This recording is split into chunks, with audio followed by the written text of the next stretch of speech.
My name is Soraya Lundy, and I'm a native New Yorker from Queens. My name is Nubian Nene. I am originally from Montreal. My name is Courtney Washington. I grew up in Brooklyn, Bedford-Stuyvesant.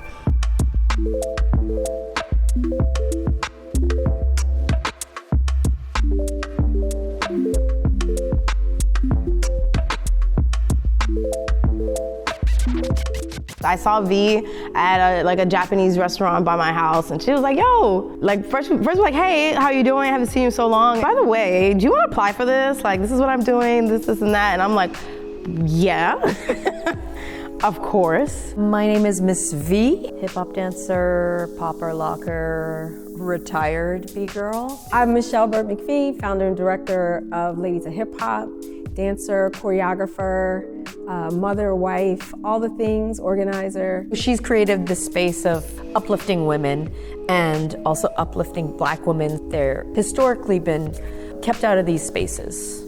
Vee was very interested in having this intergenerational relationship present. So Vee had the idea of having, an emerging choreographer, somebody mid-career, and then someone who's well-established. And what became apparent very quickly is that in this specific demographic of Black women in hip-hop, that was really hard to find. So when she asked me at first, I was like, what am I gonna do? Ms. V broke it down, and we stood on the phone for like an hour. She really broke it down. It came up that, there is a company of dancers provided for you.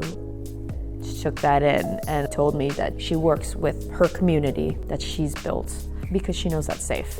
I could tell that her heart really wanted to go for this. I just encouraged her to try. Why not? I know this is scary for you, but maybe this will become a reason for you to put yourself out there more.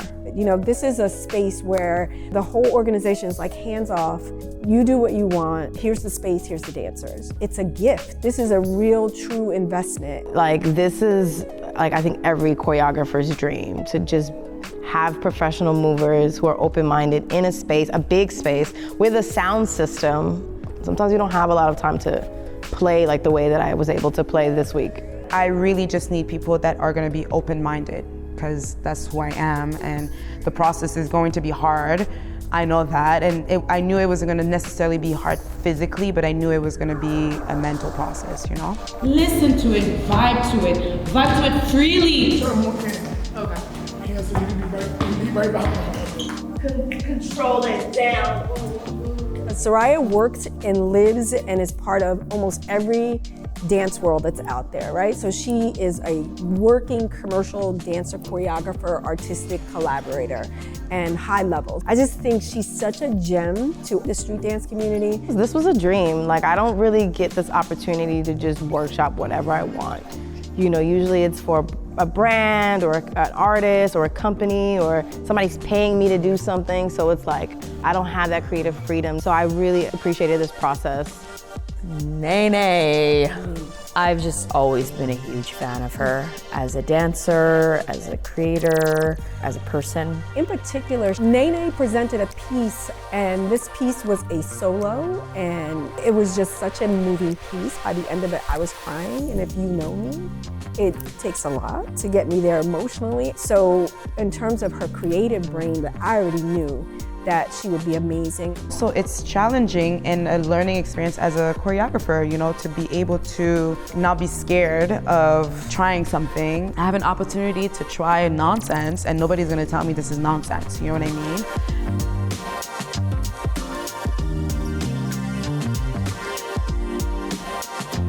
Building community through the diversity of choreographers that are applying. Vee and I kind of hit the nail on the head with what we wanted to do, which was just be wide open. And so Courtney was part of that vision. And she's talented, period. The word lab was experiment. You could start something for an hour, I don't like that.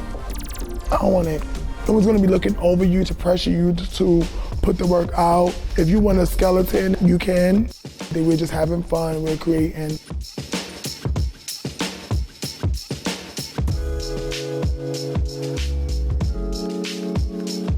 I'm so grateful, I told them earlier that they have no clue how they've changed my life. I will remember them forever because doing the work that I'm doing here, I'm only scratching the surface, and I scratched the surface with them first. The hour show that will be after this is gonna be amazing just because I know where it started. From here, I'm going to put in like anything that I do, like I have to have workshop days. Like I don't care. I don't care. If it's on the side, if we're on set, or if it's in the moment, like you need to give me a couple hours to go somewhere and get it together. I'm really good at creating on the spot, but I feel like people take advantage of that, and I wanna have some time to create. Me being a Black trans woman, there's not many opportunities, and I'm good. It took me a long time to say that. It took me a long time to say I'm good. And I know who I am, I know what I am, that's why I work extra hard. My job is not only with me, my job is with my community. All bodies that identify as female, and then especially trans women. That's one of the main reasons why I have to show up, because there's gonna be others like me. I don't wanna be the only one, and I'm not gonna be the only one. There's gonna be others like me, so they need to know that I was here. I took up space so you could come in here, and you could be here as well.